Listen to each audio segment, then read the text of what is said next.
Flom, I'm the Managing Director of Elevision, which is a consultancy here in Brisbane that does user experience design, which is usability services, research, and design.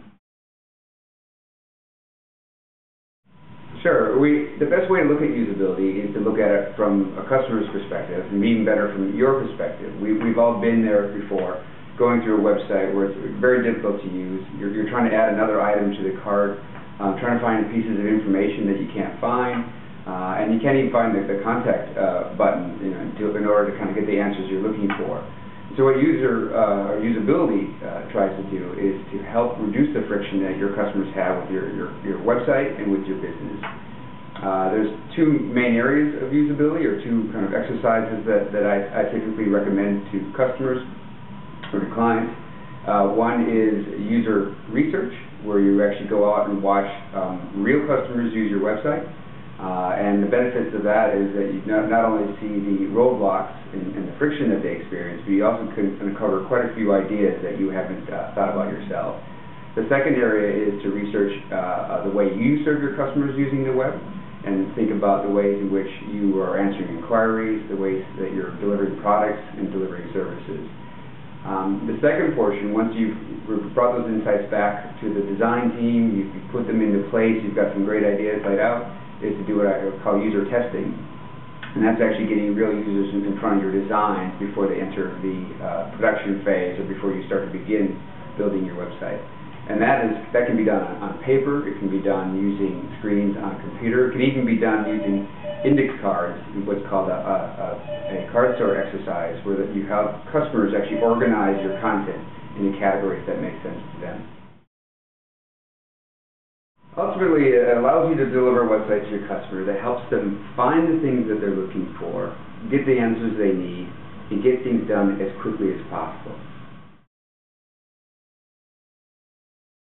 User research and user testing allows you as a business to, first and foremost, look at your website and your business through your customer's eyes. It also allows you to see their points of pain and figure out better ways of serving them, better ways of organizing your information, and better ways of delivering your message to the customer. The one thing that I talk to people about is that user research doesn't have to be expensive, and it doesn't have to take weeks. You can do user research with up to a dozen customers and get real valuable insights. You don't have to do it in the usability lab. You can do it in front of a laptop at a cafe.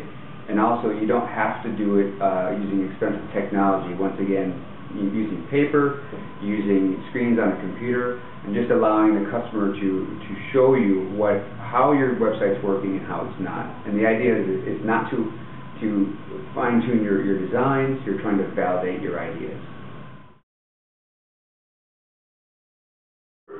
Some things you can do on your own to get started, to get some really good information, is to invite your customers in. I suggest inviting them in for a cup of coffee and asking them to sit down with you and allowing you to observe them using your website.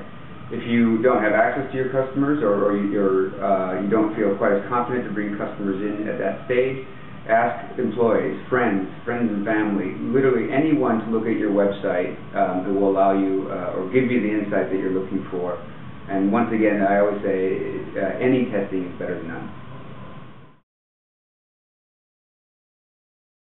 Recently, with one of Australia's largest superannuation providers, we did some card sorting testing and some user observations. And one of the interesting findings was that when a customer would arrive on the home page, although the home page was rich with information, had a lot of options, a lot of links and so forth, the user was unable to get started because of the volume of information.